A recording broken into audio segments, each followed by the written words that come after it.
चलो स्टार्ट करते हैं फिर, है ना। अभी जो आपका जो गिटअप है गिट में अभी कोड को पुश नहीं किया है ना अभी। नहीं, अभी नहीं करा है मैंने। वो जो नया वाला लैपटॉप आएगा उसी से करेंगे अब। अच्छा। कॉन्फ़िगर करना पड़ता है, मेरा ऑफिस का बीसी से कॉन्फ़िगर है, इसीलिए मैं अभी पुश नहीं कर रहा हूँ। ठीक है, ग्लोबल यूज़र बदलना पड़ेगा ना। हम्म। फिर जो भी है, अभी मैं VS कोड को लॉन्च करता हूँ। हम लॉसेस के बारे में पढ़ रहे थे, हमने एम ही कल पढ़ा था। Mean absolute error. ठीक है।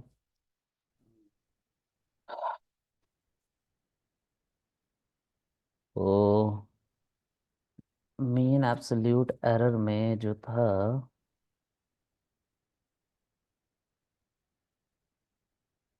हमने लॉसेस फंक्शन के अंदर ये किया था।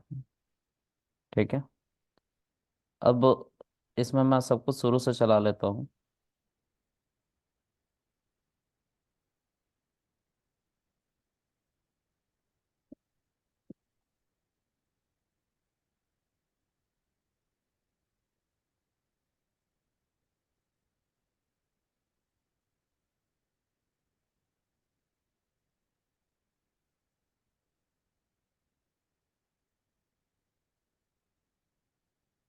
ठीक। एक मैं लॉसेस नाम का फोल्डर बना देता हूँ। ठीक है। और उसके अंदर इसको पुश कर देता हूँ।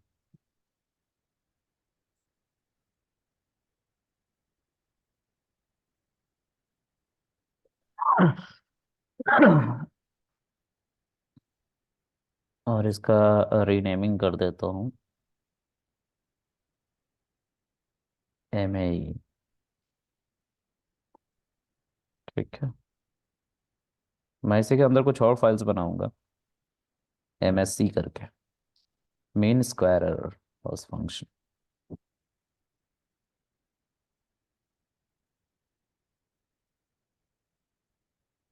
मैं अभी चारों सॉरी, जो तीन फंक्शन लिखे थे और चौथा वाला OLS था, उन सबको उन सबको अलग अलग फाइल में मैं करके दिखाऊंगा। ठीक है। तो अब हम बात कर रहे हैं MSC mean square error.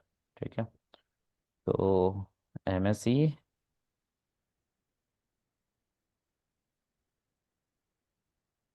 Stand for mean square error.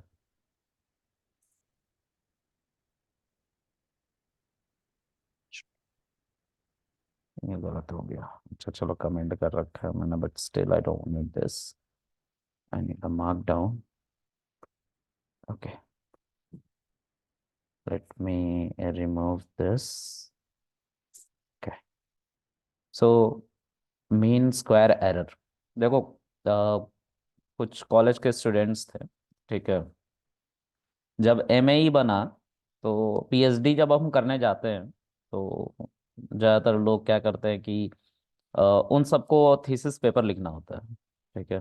जैसा मैं अपने लिए लिख रहा हूँ रिसर्च पेपर, उसी तरह से उनको भी थीसिस पेपर लिखना पड़ता है।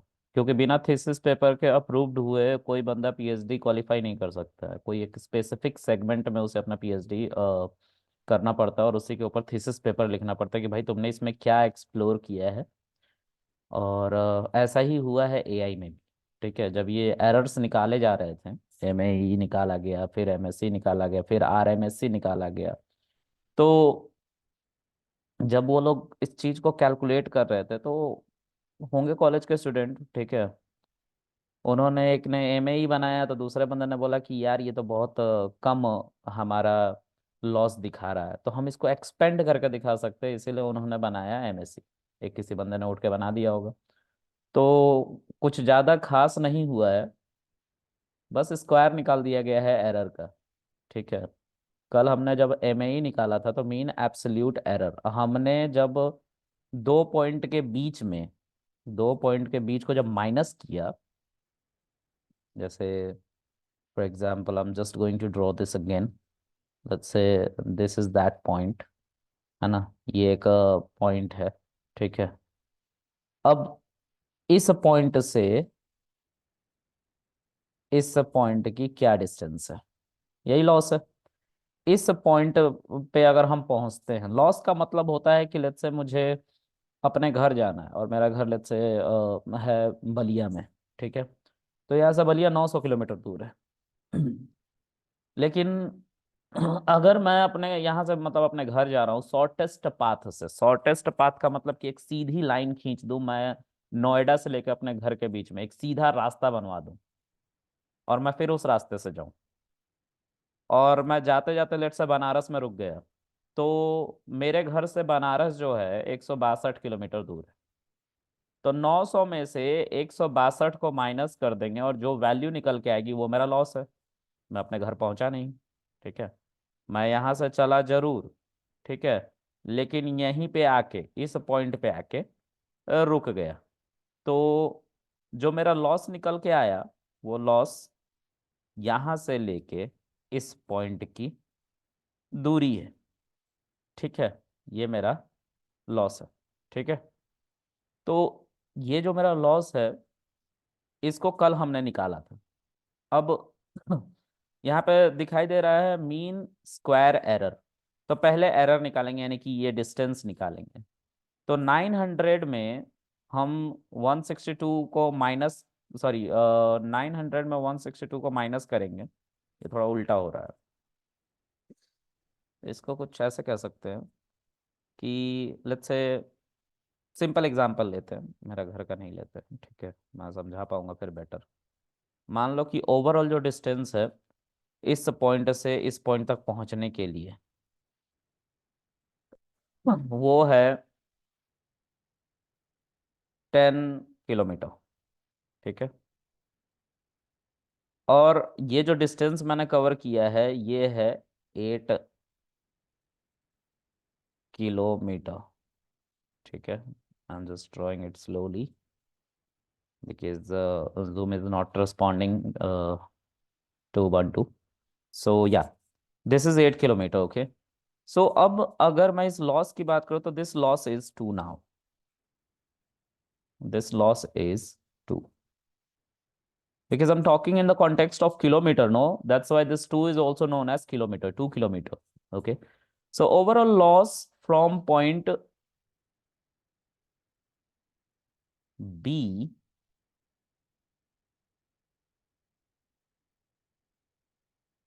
to point A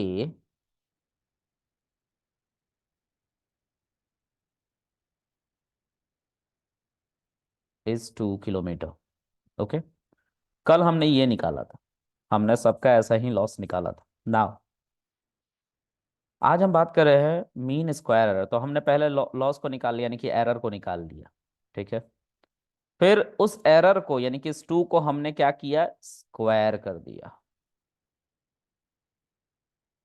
स्क्वायर कर दिया। तो ऐसे जितने भी डिस्टेंस होंगे, जो लॉसेस होंगे, उन सब का हम अलग अलग स्क्वायर निकालते हैं और फिर उनका मीन निकालते हैं। This is called mean square error. उल्टा हम बोले थे कि उल्टा हम इसको कैलकुलेट करते हैं, सीधा नहीं, ठीक है। तो ये हमारा मीन स्क्वायर एरर कहलाता है। इसी को मैं फिर से करके दिखाऊंगा, कल वाला ही सारा कोड है, कुछ अलग नहीं है, ठीक है। तो देखते हैं, मैं इसको इरेज कर देता हूँ जो मैंने अभी ड्रॉ किया। इस पिक्चर में किसी को कोई दिक्कत है समझने में गई तो प्लीज लेट मी नो, बताओ। सर फिर से दोबारा बता दीजिए। ओके, देखो, ये ए है, ए एक पॉइंट है। इस पॉइंट तक मुझे पहुंचना है बी पॉइंट से। मैं बी पॉइंट से जाते जाऊंगा और ए तक पहुंचना है मुझे। लेकिन मैं जब बी से चला बिल्कुल शॉर्टेस्ट पाथ से, यानी कि एक सीधी लाइन में जो ए की तरफ जा रही थी, जाते जाते मैं 8 किलोमीटर, मैं इस नंबर को किलोमीटर में कैलकुलेट कर रहा हूँ क्योंकि हम जब डिस्टेंस कवर करते हैं तो किलोमीटर में करते हैं, ज़्यादातर समझने में थोड़ा आसान हो जाता है। तो हम बी से जब ए की तरफ जा रहे थे तो मैंने 8 किलोमीटर ट्रेवल करने के बाद बोला नहीं यार अब आगे नहीं जा रहा। तो ये है हमारा लॉस, ठीक है। हमने कल ऐसे ही लॉस निकाला था, MAE, मीन एब्सोल्यूट एरर, ठीक है। तो देखो यहाँ पे मीन एब्सोल्यूट एरर निकल रहा है। मीन एब्सोल्यूट एरर क्या है, 2 है, ये 2। तो इस 2 को हम एब्सोल्यूट एरर कह रहे हैं, ठीक है। जिसको हमने 10 और -8 किया तो निकल के आया। This is called mean absolute error. हम मीन एब्सोल्यूट एरर ही कैलकुलेट कर रहे हैं पहले, ठीक है। फिर उसके बाद क्या कर रहे हैं, उसके बाद ये जो रेसिड्यूअल बचा ना, ये 2, क्योंकि एक डेटा पॉइंट की बात कर रहे हैं तो रेसिड्यूअल कहलाता है। कल मैंने इस टर्म के बारे में बहुत डिस्कस किया था। तो जी। ये जो 2 है, 2 को जब आप स्क्वायर करते हो तो यही वो एस है। यहाँ पे जो एस लिखा हुआ है ना, ये इसी को इंडिकेट कर रहा है। पहले एरर निकालो, फिर उसको स्क्वायर करो, और फिर सबका एवरेज निकाल देना, यानी कि मीन निकाल देना। तो इसी टर्म से ये नाम है मीन स्क्वायर एरर। ये हमारे लॉस को थोड़ा बढ़ा के दिखाता है, बड़ा करके दिखाता है। मान लो एक ऐसा डेटा पॉइंट, एक ऐसा मॉडल है जो बहुत कम लॉसेस दे रहा है, पॉइंट्स में लॉसेस दे रहा है, तो वहां पे हम इसको यूज करते हैं, ठीक है। टू एक्सपेंड द लॉस, हम लॉस को थोड़ा बड़ा दिखा पाए इसलिए, ठीक है। तो ये भी एक तो तरीका सर है। ये लॉस अगर कम आ रहा है तो ये तो सर अच्छी बात है, लॉस ज्यादा हम क्यों दिखाएंगे? जैसे कि अभी 4 हो गया यहाँ पर तो लॉस। देखो, लॉस कम आ रहा है, अच्छी बात है, ठीक है। लेकिन लॉस दिखाई ही नहीं दे रहा है और आ भी रहा है, तो उस केस में उसको एक्सपेंड करना पड़ेगा ना। और थोड़ा सोचो, ये जो 10 से लेके, मतलब 10 किलोमीटर का ये डिस्टेंस है टोटल, ठीक है। हमने 8 किलोमीटर चल लिया, ठीक है। हम यहाँ पे मोटा मोटा जो देख पा रहे हैं, 2 किलोमीटर का लॉस है, ठीक है। अगर इसको डेटा पॉइंट को थोड़ा और आगे बढ़ाएं, मतलब मैं थोड़ा और आगे जाने लग गया और बिल्कुल इसी के पास जाके रुक गया, ठीक है। पहुंचा नहीं इस तक, लेकिन रुक गया इससे जस्ट थोड़ा सा पहले, ठीक है। तो ये लॉस हम नेग्लेक्ट कर देंगे, बोलेंगे यार ऐसा लॉस थोड़ी ना चलेगा यार, छोड़ो ये तो अच्छा ही है, मॉडल हमारा अच्छा काम कर रहा है, कोई लॉसेस नहीं है। तो इस केस में जो स्क्वायर है हमारा लॉस को बूम कर देता है, बड़ा कर देता है, जो पहले छोटा था। और हम उस ओके लॉस सर। को रिड्यूस करने के लिए और ज्यादा एफर्ट डालते हैं, जिससे हमारा मॉडल और प्रिसाइज होता है। समझ में आ रहा है? Okay sir. हाँ। तो इसलिए हम मीन स्क्वायर एरर को निकाल रहे हैं। वैसे इसका इम्प्लीमेंटेशन थोड़ा दूसरा है, ठीक है। तो वो जब सही वक्त आएगा तो मैं खुद ही बता दूं, ठीक है। खैर, ये हम तुम्हें इस टर्म के बारे में समझा रहे हैं, एरर, स्क्वायर और मीन। जिसको हम सीधा पढ़े तो मीन स्क्वायर एरर है, ठीक है। तो हम उल्टा निकालते हैं। मैंने बताया था चारों लॉस, तो सॉरी तीनों लॉस लिखा था और लास्ट में ओएलएस लिखा था। तो तीनों जो लॉसेस थे उसके बारे में मैंने बताया था। लिख मैं सीधा रहा हूँ, लेकिन इसका इम्प्लीमेंटेशन उल्टा होता है। तो फिर से डेटा सेट मैं नहीं बदल रहा हूँ, वही डेटा सेट मैं लेके आ रहा हूँ जो मैंने कल यूज़ किया था, ठीक है। Let me remove these data जो मैंने लिखा है। हाँ, इसको क्लोज कर लेते हैं, ओके।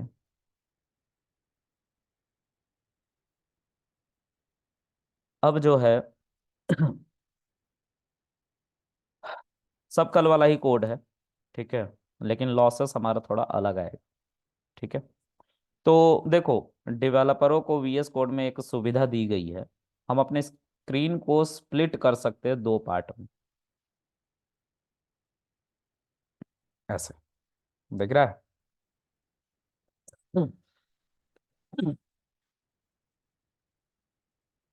तो ये हमारा कल का कोड है और ये हम आज लिखने वाले हैं, ठीक है। तो आप इसकी मदद ले सकते हैं, ठीक है। लेकिन मैं ऐसा नहीं करूँगा, मैं चाहूँगा कि आपको एक एक चीज़ फिर से करके बताओ, तो फिर से रिवीजन एक तरह का हो जाएगा, ठीक है।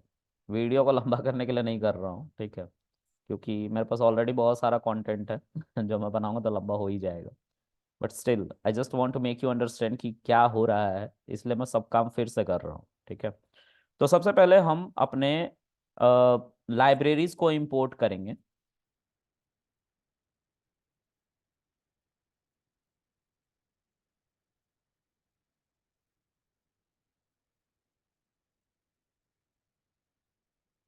तो लाइब्रेरी क्या है? पहला है, देखो सबसे पहले हमें चाहिए होता है, हमें पांडास चाहिए होता है। पांडास से हम क्या करते हैं, डेटा सेट को रीड कर पाए। अब कौन से डेटा सेट को रीड करने की बात कर रहा हूँ, तो again the data set is called this archive two salary data set, ठीक है। तो इस डेटा सेट को हमें रीड करने के लिए आई नीड पांडास। तो I am going to simply import pandas as PD, ठीक है। इसके बाद जब हम डेटा सेट को रीड कर लेते हैं तो डेटा सेट की मदद से हम मॉडल ट्रेन करते हैं। तो मॉडल ट्रेन कैसे करेंगे? तो मॉडल ट्रेन करने के लिए हमें मॉडल चाहिए होगा, और वो हमें sklearn नाम के पैकेज के अंदर क्लास बना के दिया गया है। तो हम यहाँ पे लिखेंगे sklearn dot linear model import. Recording चल रही है गाइस? चल रही है। इम्पोर्ट लीनियर रिग्रेशन, ठीक है, ये एक क्लास है। अब जब हम मॉडल बना लेंगे तो मॉडल का हम लॉस निकालने वाले हैं, और लॉस निकालने के बाद मैं उसको ग्राफ पे दिखाऊंगा। तो ग्राफ पे दिखाने के लिए I need two things, matplotlib and seaborn. So import matplotlib dot pyplot as as plt, ठीक है। Let me run this, yeah it is working. उसके बाद है हमारा सीबॉर्न।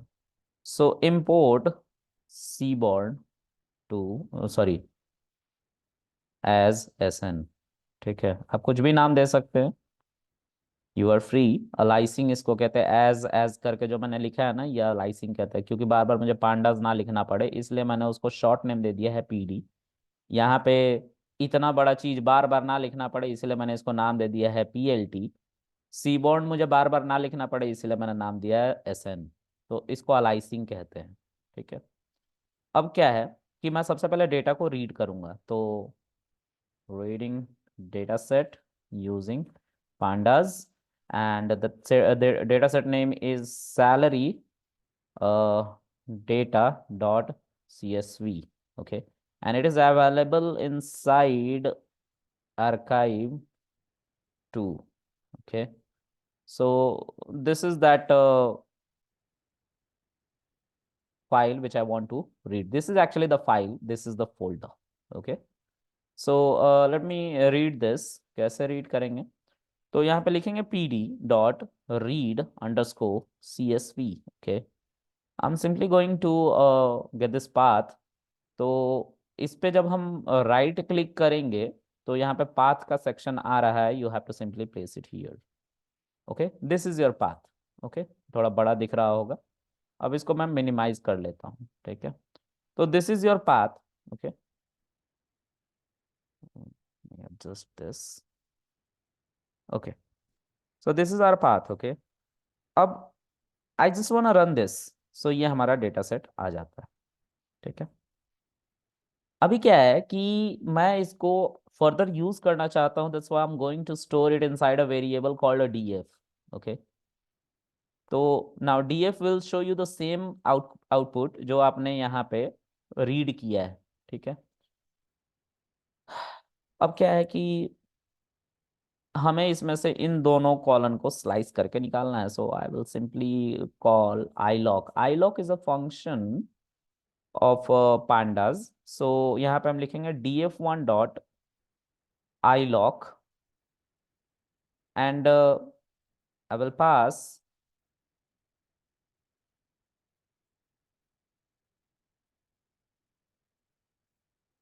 स्क्वायर ब्रैकेट, ठीक है। This is not a function, ठीक है, this is not a function, function parenthesis के साथ आता है, ठीक है। ये इंस्टेंस है, इंस्टेंस वेरिएबल है, ठीक है। तो iloc के अंदर हम ये सारे रोज को रीड करना चाहते हैं। There are 375 rows, I just want to read everything, so I will mention here df dot iloc colon. इस कॉलन का मतलब है पहले रो आता है तो सारे रो को रीड कर लो। इसके आगे कुछ नहीं, मतलब जीरो से स्टार्ट करना, और इसके बाद कुछ नहीं है, मतलब 375 तक इंटरप्रेटर को भेजना है। 374 तक नहीं, 375 तक, एक स्टेप आगे तक जाता है। उसके बाद ये दोनों कॉलम्स हैं हमारे, year of experience and the salary, okay.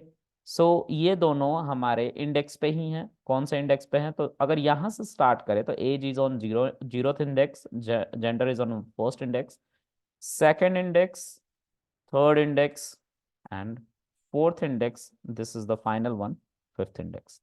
अगर हम नेगेटिव इंडेक्सिंग करें, this is salary is on -1 index, -2 index. Okay, so you can use either positive indexing or negative indexing to slice this part. Means year of experience और salary को अगर आपको slice करके निकालना है, you can use positive और negative दोनों. हाँ आदर्श बताओ. सर ड्रॉप फंक्शन का यूज नहीं कर सकते हैं उसमें बिल्कुल कि करो, लेकिन ड्रॉप हम इसलिए करते थे कि नैन वैल्यू हटा, अभी तो हम स्लाइस ही कर रहे हैं. ठीक है, पहले स्लाइस कर लेते हैं फिर ड्रॉप लगा लेंगे. ठीक है, नैन वैल्यू को रिमूव करना था ना हमें, इसलिए ड्रॉप लगा रहे थे. ओके. अब जो है हम यहाँ पे -2 कॉलन दे देते हैं. ठीक है, और जब रन करेंगे विल गेट दीज 2 कॉलम्स. ठीक है, अब इसको मैं एक थर्ड वेरिएबल में स्टोर कर लेता हूँ df1. ठीक है, अब इस df1 को मैं कॉल करूंगा, this is my sliced value जिसकी हमें प्रेडिक्शन करनी है, और फिर इसके ऊपर से MSE को निकालना है, मीन स्क्वायर एरर को. ठीक है, तो अब मैं इसको 2D एरे में फिर से डालने वाला हूं और इसको 1D एरे में डालने वाला हूं, क्योंकि this become our feature and this will become our target. ठीक है, and feature always exist in 2D form, 2 dimension array की फॉर्म में होता है, and salary मतलब जो target है that always exist in 1D array. So I'm just going to slice these two.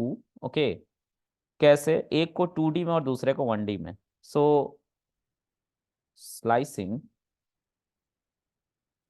df1 salary, oh sorry, years of experience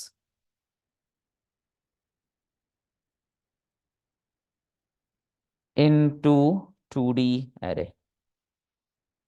इसको हम slice भी करेंगे और 2D array में कन्वर्ट भी करेंगे. So I am going to mention in the same cell everything. So df1 में हमने इसको स्टोर किया है दिस डेटा फ्रेम जिसको स्लाइस करके हम लेके आए see df1. So I am going to use df1 dot sorry not dot, square bracket years of experience. ठीक है, और इसको जब हम रन करेंगे दिस इज आवर एरे. ठीक है, sorry this is our object. ठीक है, ये फ्लोट 64 में है. ठीक है, क्योंकि इसमें फ्लोटिंग पॉइंट वैल्यूज है, तो हमारा पांडास इतना इंटेलिजेंट होता है कि ये खुद ही डेटा टाइप डिटेक्ट कर लेता है कि कौन सा डेटा टाइप होगा. ऑल राइट, अब एक छोटा सा क्वेश्चन अभी था कि हम सर इसमें ड्रॉप एन अभी नहीं लगा सकते हैं, अगर कोई हमारा वैल्यू नैन रहा तो. हाँ, तो उसको लगा लेते हैं एक बार, नहीं तो फिर से आगे चलकर दिक्कत होगी. तो df1 पर सबसे पहले हमें ये पता करना पड़ेगा कि कितनी वैल्यूज खाली हैं. तो df1 इज नल डॉट सम करेंगे तो जो भी वैल्यू, जिस कॉलम में जितनी भी वैल्यू खाली होगी उसकी काउंटिंग इसके सामने लिख के आ जाएगी. जैसे ईयर ऑफ एक्सपीरियंस के आगे अगर 2 वैल्यू खाली होंगी तो 2 लिखा हुआ आ जाएगा. सैलरी के आगे अगर 2 वैल्यू खाली होंगी तो 2 लिखा हुआ आ जाएगा सैलरी कॉलम के आगे. Then see, year of experience के आगे 2 लिखा हुआ है, मतलब इसका मतलब है कि इस कॉलम में 2 वैल्यू नैन है, मतलब नल वैल्यूज है जिसमें कुछ भी डेटा नहीं पास किया गया. और सैलरी में भी 2 वैल्यूज नल है, जिसमें दो दो जगह ऐसी हैं इस कॉलन में जहाँ पे वैल्यू नहीं पास करी गई है. तो हम इसको रेक्टिफाई करेंगे.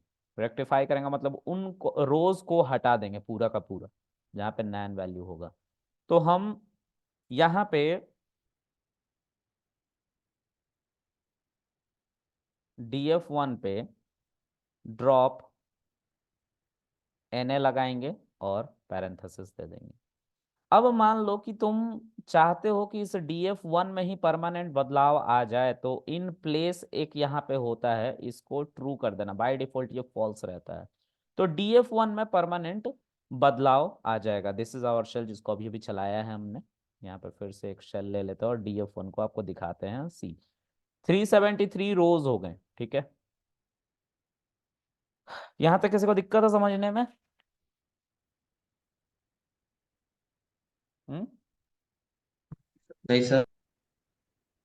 चलो आगे देखते हैं. अब जो है हम यहाँ पे स्लाइस कर सकते हैं चीजों को. तो देखो यहाँ पे 375 दिखा रहा है, राइट.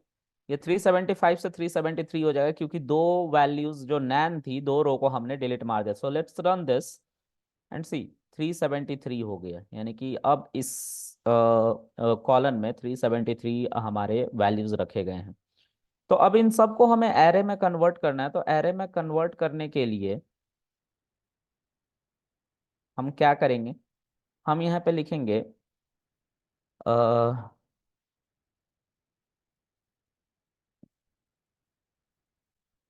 एक गलती हो गई है गाइस, गलती नहीं हुई है, मतलब हम अब यहाँ पे पांडास यूज, पाइथन यूज करना पड़ेगा। जैसे हमने फोर लूप चलाया था, कॉम्प्रिहेंशन किया था, तो हम इसको ना करके ऐसा कर सकते हैं,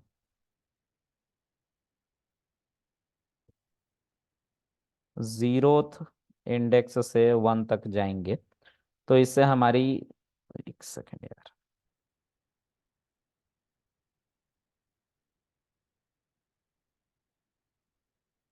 क्या दिखा रहा है?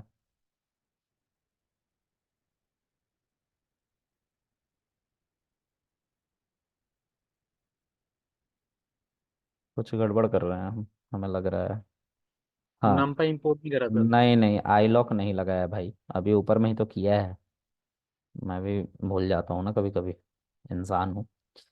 तो ये हमारा ईयर ऑफ एक्सपीरियंस आ गया, एक ही कॉलम। अब इनको क्या करना है, हमें एरे में कन्वर्ट करना है, 2D एरे में। तो यहाँ पे सिंपल हम वैल्यूज लिख देंगे एंड सी, ये 2D एरे में कन्वर्ट हो गया। ठीक है, अब इसको हम फीचर मानेंगे and that's why we are mentioning it to a variable called X, क्योंकि कन्वेंशनली हमें एक्स में ही फीचर रखा गया है हमारे थीसिस पेपर में। हाँ बताओ आदर्श। सर वो पुराने वाला ही चल रहा है। अच्छा, पुराना वाला ही चल रहा है, हटा नहीं? हम्म। क्या ही करूँ मैं, चलो एनीवेज जो भी है। अब हमारा फीचर बन के तैयार हो गया, this is our feature. Okay, तो हम इसके आगे लिख दे रहे हैं, just for the sake of memorization, कि यहाँ पे this is our feature. Okay, now I am just going to create a target. So y is equal to df1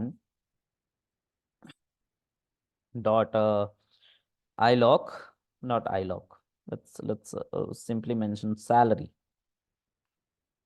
okay, अब ये दिखा नहीं होगा तो देख लो, दिस इज योर सैलरी। हमने इसको डायरेक्ट वाई को असाइन कर दिया था। ठीक है, so this is our salary, but this salary is not converted into 1D array, क्योंकि हमें जो टारगेट चाहिए होता है वो 1D एरे में चाहिए होता है, और ये हमारा टारगेट बनने वाला है। तो हम यहाँ पे इसको वैल्यूज इसके ऊपर भी चलाएंगे and this will become our target. ठीक है, तो देखो यहाँ पे ये भी एरे में कन्वर्ट हो गया, फिर से वही चीजें हो गई जो कल हुई थी। See, here we have one bracket at first end and there is one more bracket at second end. ठीक है, तो ये 1D एरे है, एक एरे से, एक ब्रैकेट से शुरू होकर एक ब्रैकेट से खत्म हुआ और इसके आगे एरे लिखा हुआ, that means this is a array. Okay, अब क्या करेंगे, अब हम अपना मॉडल ट्रेन कराएंगे। तो मॉडल ट्रेन कराने के लिए I need that linear regression class, जो हमने इंपोर्ट सबसे ऊपर में किया है। ठीक है, चलो दिखाता हूँ मैं फिर से, दिस इज दैट क्लास, ये वाला है ना। इसको हम यूज करने जा रहे हैं नीचे। देखो, सबसे अच्छी प्रैक्टिस होती है कि जो भी चीज़ें तुम इंपोर्ट कर रहे हो वो बिल्कुल ऊपर होनी चाहिए। लेकिन सीखते समय जब मैं सीख रहा था, तो मैं तभी चीज़ों को इंपोर्ट करता था जब उसकी ज़रूरत होती थी। उससे क्या होता था कि मुझे आता तो नहीं था ना उस समय सीख रहा था। तो कोई भी चीज़ मुझे पहले ही नहीं पता होती थी कि क्या क्या इंपोर्ट करना है। अब मुझे पता है कि क्या क्या इंपोर्ट करना है, इसलिए मैं ऊपर लिख देता हूँ कि ये चीज़ की ज़रूरत लगेगी। मतलब ऐसा समझो कि मैं एक कारपेंटर हूँ, मुझे खिड़की बनाना, तो मुझे पता होना चाहिए क्या क्या चीज़ की ज़रूरत है, कौन कौन से टूल्स चाहिए, छेनी, हथौड़ी, कांटी वगैरह चाहिए मुझे। तो उसी तरह से डेवलपर को भी पता होता है कि उसको कौन कौन से टूल्स चाहिए और उसको इंपोर्ट करता है। ठीक है, चलो, अगर आप नहीं ऐसे सोच के कर पाते तो टाइम के साथ वो आ जाएगा। इसके आगे पैरेंथेसिस लगाएंगे and this is a class. मैंने आप लोगों को बताया था क्लास का सिंबल क्या होता है, कोई बताएगा क्या होता है क्लास का सिंबल? हम्म, क्लास का सिंबल कहीं दिख रहा है आप लोगों को? ये पहले वाला ट्री। हाँ ट्री। पता है मेरे ट्रेनर ने मुझे बताया था ये बात। ठीक है। एक इंटरव्यू था। ठीक है। एआई का। उसमें दो बातें पूछी गई थी। एक बंदे से पूछा गया था कि कांस्टेंट और वेरिएबल। One second. वेरिएबल, इन दोनों में क्या डिफरेंस है। ठीक है। तो ये टेंसर फ्लो में है।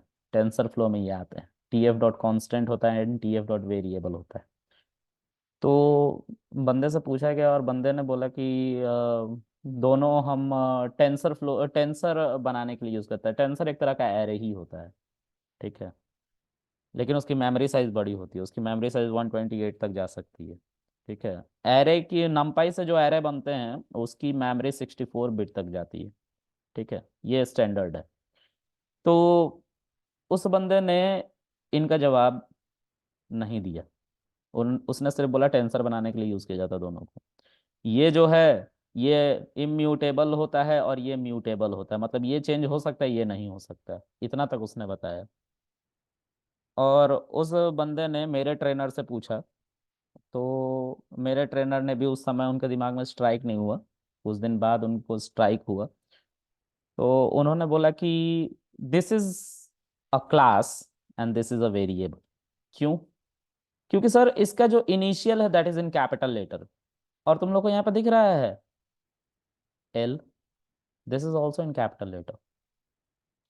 तो ये कन्वेंशन आज से नहीं सी के दौर से चला आ रहा है कि जो कैपिटल लेटर में हम मतलब कि कोई चीज को बुला रहे हैं फंक्शन या क्लास को, अगर वो कैपिटल लेटर में तो वो क्लास है, अगर वो स्मॉल लेटर से स्टार्ट हो रहा है तो दैट्स अ वेरिएबल। लेकिन साथ साथ एक और प्रॉब्लम है। पाइथन वालों ने खुद गलती कर रखी है जब उन्होंने डेटा टाइप्स बनाए थे। ठीक है। तुम लोग को जब मैं डेटा टाइप पाइथन के पढ़ा रहा था तो इस बात को बताया था कि लिस्ट पैरेंथेसिस जो होता है that is a class, list class. लेकिन लिस्ट में एल जो है स्मॉल लेटर में है। S T R is a class. S T R में एस जो है वो स्मॉल लेटर में है। उनको ये बात तब याद आई जब वो एक्सेप्शन हैंडलिंग बनाने लग गए थे। एक्सेप्शन हैंडलिंग से जितनी भी क्लासेस पाइथन वालों ने बनाई वो सब कैपिटल लेटर में बनाई। ठीक है। तो तुम लोग याद रखना, अभी मेरे जहन में आ गया तो मैंने बोल दिया बस, है ना। सो यहाँ पे तो तुम्हें दिखाई देगा this is a tree. Okay. और अगर तुम्हें जुपिटर पे नॉर्मल तुम काम करो, नॉर्मल जुपिटर, ये तो वीएस कोड का जुपिटर है, लेकिन तुम नॉर्मल जुपिटर पे काम करोगे तो वहां पे क्लास लिख के ही आता है। ठीक है। तो this is called linear regression class. अब क्योंकि ये क्लास है I have to create object. Object कैसे बनता है? तो ऑब्जेक्ट वेरिएबल को कहते हैं। मैंने जब वेरिएबल पढ़ाया था, वेरिएबल के मैंने कुछ नाम बताए थे। आइडेंटिफायर। आइडेंटिफायर वेरिएबल को ही कहते हैं। फिर उसके बाद मैंने बोला था कि variable is a kind of container. ठीक है। और मैंने बोला था कि वेरिएबल को हम आगे चल के आर्गुमेंट भी कहते हैं। जब मैंने फंक्शन पढ़ाया था तब मैंने आर्गुमेंट भी बताया था। और मैंने ये भी बोला था कि जो वेरिएबल होते हैं वो, और आगे जब ऑब्जेक्ट ओरिएंटेड में जाओगे तो वो क्लास सॉरी ऑब्जेक्ट कहलाने लगते हैं। ठीक है। और ओवरऑल मैंने एक बात कही थी कि पाइथन जो है वो ऑब्जेक्ट बेस्ड काम करता है, वो सभी चीजों को ऑब्जेक्ट मानता है। इसीलिए Python object oriented programming language है। ठीक है। अभी शायद तुम लोग को हवा नहीं लग रहा होगा ये क्या है, लेकिन लग जाएगा जब काम करने लगोगे तो समझ में आएगा कि क्या होता है। ठीक है। ये बहुत छोटी छोटी बातें हैं जो हम बस पढ़ रहे हैं, लेकिन जब इंटरव्यूज होते हैं ना तो ये छोटी छोटी बातें पूरा मोमेंट, वक्त, जज्बात और हालात सब बदल देते हैं। ठीक है। ऐसा समझ लो। चलो आगे देखते हैं। तो इस मॉडल को का हमने ऑब्जेक्ट बना लिया। अब इस मॉडल के ऊपर जैसे ही हम डॉट लगाते हैं तो इसके जितने मेथड्स होते हैं वो सब आ जाते हैं। देखो इसके अंदर मेथड्स और इंस्टेंस वेरिएबल सब कुछ है। Right. These are magic method जो अंडरस्कोर अंडरस्कोर से स्टार्ट हो रहे हैं। जब मैंने ओवरलोडिंग ऑपरेटर ओवरलोडिंग सिखाया था तब मैंने इनकी मदद ली थी। मैंने बताया भी था कि कैसे हम क्लास के अंदर ऑपरेटर ओवरलोडिंग कर सकते हैं, लेकिन पाइथन में मेथड ओवरलोडिंग नहीं होता है। ठीक है। तो ये सारी बातें मैंने करी है, तो मेरा ट्यूटोरियल उसको देखना तो समझ में आएगा कि क्या क्या है।